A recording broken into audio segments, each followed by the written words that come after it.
کہ last letter پہ جو بھی حرکت ہے وہ بتا دینی ہے، اس سے ہم نے اس کا بتا دینا ہے جو اعرابی حالت ہے. سب کو کلیئر ہو گیا یہ پوائنٹ بھی؟ جی الحمدللہ. الحمدللہ. تو یہاں پہ آپ کو پتا چل گیا کہ یہ نون گروپ سے تعلق رکھتا ہے. تو اس کا کیا مطلب ہوا کہ یہ اب ہم اس کی شکل کو دیکھ کے بتائیں گے کہ اس کا تعلق.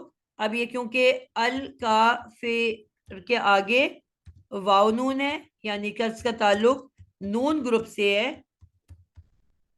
تو اب ہم اس کو بس اس کی شکل کو دیکھیں گے اور ہمیں یہ پتا ہے کہ الف نون واو نون رفع کے پاس ہے،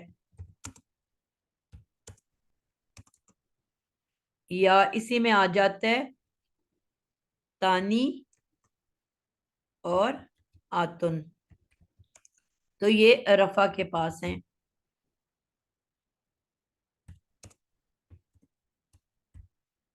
ٹھیک ہو گیا. تو اب ہمیں اس کی اعرابی حالت بھی پتہ چل گئی. تو یہ ہمارا چاروں لحاظ سے ہم نے بتا دیا کہ اسم ہے، جمع مذکر ہے، اور ال نے بتا دیا کہ میں معرفہ ہوں، اور واو نون کی شکل، اس کا مطلب ہے واو نون تین چیزیں بتا رہی ہے نا. اس واو نون نے نہیں بتا دیا کہ میری اعرابی حالت رفع کی ہے، اس واو نون نے بتا دیا کہ میری جنس مذکر ہے، اور اس واو نون نے بتا دیا کہ میں جمع ہوں. تینوں چیزیں اس واو نون کی نشانی نے بتا دی، اور ال نے اس کی وسعت بتا دی. تو الحمدللہ اس کی اعرابی یہ ہم نے چاروں لحاظ سے دیکھ لیا.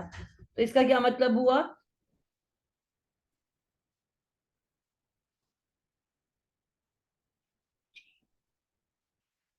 کہ یہ جو ہے ہمارے پاس ایک اسم ہے. اب ہم نے یہ دیکھنا ہے کہ یہ بن کے کیا آ رہا ہے. ٹھیک ہے، جملے میں ہم واپس چلتے ہیں اور ہم دیکھتے ہیں کہ یہ ایوہ الکافرون، پیچھے تو ہم نے پڑھ لیا کہ ہمارے پاس ایک فعل ہے اور اس کے بعد فاعل ہے، اور اس کے بعد اب ہم نے دیکھنا ہے کہ جملہ فعلیہ میں یا ایوہ الکافرون کیا بن کے آ رہا ہے. ٹھیک ہے، تو ہم نے یہ چیز سیکھ لی تھی کہ یا ایوہا جو ہے، یا ایوہا حرف ندا ہے، اور حرف ندا میں کس کو کہتے ہیں؟ وہ لفظ جو کسی کو پکارنے کے لیے استعمال ہو. اب جب میں پکار رہی ہوں تو ظاہر بات ہے میں کسی کو پکار رہی ہوں. میں کہوں گی ارے کلثوم بات سننا، اوے نازیہ چپ کر جو، صفیہ اوے صفیہ بے صفیہ اپنے مائک کا خیال رکھو. یعنی کہ اگر میں پکار رہی ہوں تو میں کسی کو تو پکار رہی ہوں نا. تو جس شخص کو پکارا جائے اس کو کیا کہا جاتا ہے؟ منادا.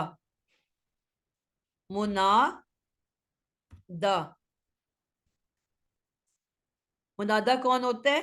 وہ اسم جس کو پکارا جائے.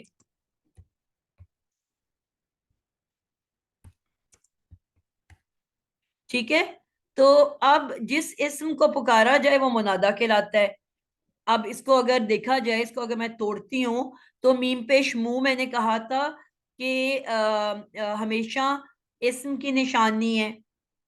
ٹھیک ہے، تو میم پیش منہ جب بھی شروع میں آتا ہے وہ اسم ہوتا ہے، اضافی میم ہے. تو اس کو میں ہٹا دوں تو نادا، یعنی کہ پکارے جانے والا. میرا نام بھی ہے نا نادیہ، نادیہ یہ مجلس کو ویسے کہتے ہیں. تو بہرحال نادا پکارے جانے والا. ٹھیک ہے، منادا وہ اسم جس کو پکارا جائے، پکارا جانے والا. تو اب ایوہا جو ہے حرف ندا ہے، تو کس کو پکارا جا رہا ہے؟ الکافرون. اب یہاں کیا بن کے آ رہا ہے؟ کس نے ابھی تک جواب نہیں دیا؟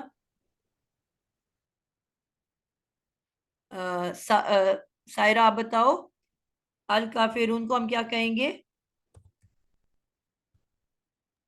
جی السلام علیکم. وعلیکم السلام. جی الکافرون کو ہم منادا کہیں گے. بالکل.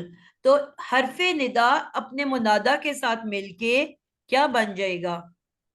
ہم نے کہا تھا، ہم نے پہلے بھی پڑھا تھا کہ جب بھی کسی بھی صورت میں کل کا ورڈ آئے گا تو اس کے فوری بعد کیا آتا ہے؟ یہ میں نے آپ کو سورۃ الاخلاص میں بھی پڑھایا، ناس میں بھی پڑھایا اور فلک میں بھی پڑھایا کہ کل کے فوراً جی بعد کیا آتا ہے؟ مقولہ. مقولہ. حکم. یعنی کہ ایک جملہ آتا ہے جس کو ہم کہتے ہیں مقولہ. جی ٹھیک ہے، تو حرف ندا اپنے منادا کے ساتھ مل کے کیا بن گیا؟ مقولہ. مقولہ. جی مقولہ بن گیا. تو اب ہمارا پورا جملہ کیا بنا کہ پورا جو جملہ فعلیہ کیا بن رہا ہے؟ سب سے پہلے کل جی بولو. کل فعل امر اپنے مقولہ کے فعل ساتھ مل امر کے کے تو ساتھ بھی جملہ کچھ ہوتا ہے، فعل بالفاعل ہے. فعل بالفاعل. فعل بالفاعل. تو انتا کیا بن رہا ہے اس میں؟ فاعل. فاعل انتا فاعل. فعل امر اپنے فاعل انتا فاعل اور مقولہ اور مقولہ کے ساتھ کے ساتھ مل کر جملہ فعلیہ بنے بن گا. گیا. کلیئر ہو گئی بات؟ جی بالکل. جملہ مکمل ہو گیا ہمارا الحمدللہ آج. جی جی اتنی ساری بات تھی. تو اس کا ترجمہ ہم کیا لکھیں گے؟ ترجمہ اس کا ہوگا کہہ دیجئے. آپ کہہ دیجئے. آپ کہہ دیجئے. جی جی آپ کہہ دیجئے کہ اے کافرو. بس یہی ہے. ٹھیک ہے. جی انتا کس کو کہا جا رہا ہے؟ انتا جو ہے وہ نبی پاک صلی اللہ علیہ وآلہ وسلم. بالکل نبی پاک صلی اللہ علیہ وسلم کو کہا جا رہا ہے. آپ بریکٹ میں لکھ دیتے ہیں محمد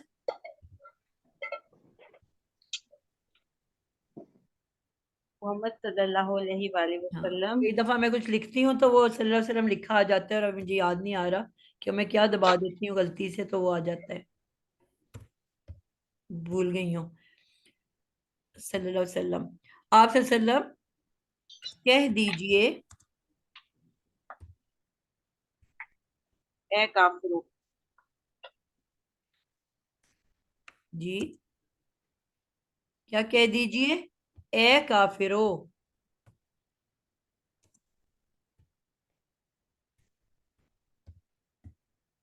الحمدللہ آج کا ہمارا لیسن مکمل ہو گیا. یہ ذرا میں نے فعل امر اپنے فاعل انتا کے ساتھ مل کر جملہ فاعل فعلیہ انتا بن اور رہا ہے. مقولہ. ہم نے کہا تھا جب بھی مقولہ. کل آتا ہے کل کے فوراً بعد ایک جملہ ہوتا ہے اور وہ جی پورا جی جملہ مقولہ کہلاتا ہے. جی مقولہ کس کو ٹھیک ہے کہتے ہیں؟ ٹھیک ہے. کہ کیا جو آپ کہہ رہے ہیں نا کہہ دیجئے، تو کیا کہہ دیجئے؟ وہ جو کہنا ہے وہ مقولہ ہوتا ہے، وہ کال ٹھیک جو ہے کہنا ہے. ٹھیک جی. کل کا مطلب ہم ہوتا ہے نا کہہ دیجئے. تو کیا کہہ دیجئے؟ آپ کہتے ہو نا جاؤ جا کے یہ ڈرائیور کو یہ کہہ دو، تو آگے کوئی جملہ بولو گے نا کہ کیا کہہ دو، یا جا جی کے جی ابا کو جی یہ کہہ دو جی. تو کیا کہہ دو؟ وہ جو کہہ دو کا آپ بتاؤ گے کہ کیا کہہ دو، وہ مقولہ ہوتا ہے، وہ پورا جملہ ٹھیک مقولہ ہے ہوتا ہے. ٹھیک یہ ہے. کل کی وجہ سے جملہ فعلیہ بنایا نا. جی ہم نے جملہ فعلیہ کی کیا ڈیفینیشن سیکھی کہ جو جملہ فعل سے شروع ہو وہ جملہ فعلی ہے، جو اسم سے ٹھیک ہے شروع ہو وہ جملہ اسمی ہے. تو یہ اب کل فعل ہے کہ اسم ہے؟ فعل. تو پھر فعلیہ ہوگا نا. ٹھیک ہے. بس جزاک سمپل اللہ. سی ڈیفینیشن ہے. جملے کا پہلا ورڈ اسم ہے کہ فعل ہے؟ اگر اسم ہے تو اسمیہ جملہ ہے، اگر فعل ہے تو فعلیہ جملہ ہے. اگر فعل ہے تو اس کی فارمیشن میں ہم نے آج 3 ٹائپس دیکھی کہ فعل بالفاعل ہوگا یا فعل بالمفعول ہوگا یا فعل فاعل مفعول، تینوں چیزیں ہوں گی. اب اس مقولہ کو ہم پھر مفعول کے طور پہ لے لیتے ہیں. ٹھیک ہے، یعنی کہ آپ نبی پاک صلی اللہ علیہ وسلم فاعل ہیں کیونکہ انہوں نے کہنا ہے، اور جس کو کہنا ہے اب کافروں سے جا کے وہ کہیں گے نا اے کافرو. ابھی آیت ختم تو نہیں ہوئی، آگے بھی چلنی ہے کہ کیا کہ اے کافرو کیا آگے وہ کوئی بات کریں گے نبی پاک صلی اللہ علیہ وسلم. تو وہ جو جن پہ وہ عمل کریں گے کہنے کا تو وہ مفعول ہوگا نا. تو مقولہ کو ان ادر ورڈز آپ مفعول بھی کہہ سکتے ہو. ٹھیک ہے, ٹھیک ہے ٹھیک ہے. کیونکہ کہنے والے نبی پاک ہیں اور جن کو کہنا ہے وہ کافر ہیں, تو پھر وہ کافر جو ہے وہ مفعول ہو گئے نا. میں تھوڑی لیٹ آئی ہوں, تو آپ نے یہ فعل امر تو کہا, میرے ذہن میں یہی تھا کہ فعل امر ہے نا, حکمیہ ہے, اللہ تعالیٰ حکم دے رہا ہے. یہ تھوڑا سا ایک ہی پیرا سمجھا دیں, باقی میں نے سمجھ لیا نیچے. نہیں, مجھے آپ کی پوائنٹ سمجھ نہیں آئی. میم میں جب آپ نے پوچھا تھا نا, تو میں یہی کہہ رہی تھی کہ حکمیہ ہے یہ, یعنی کل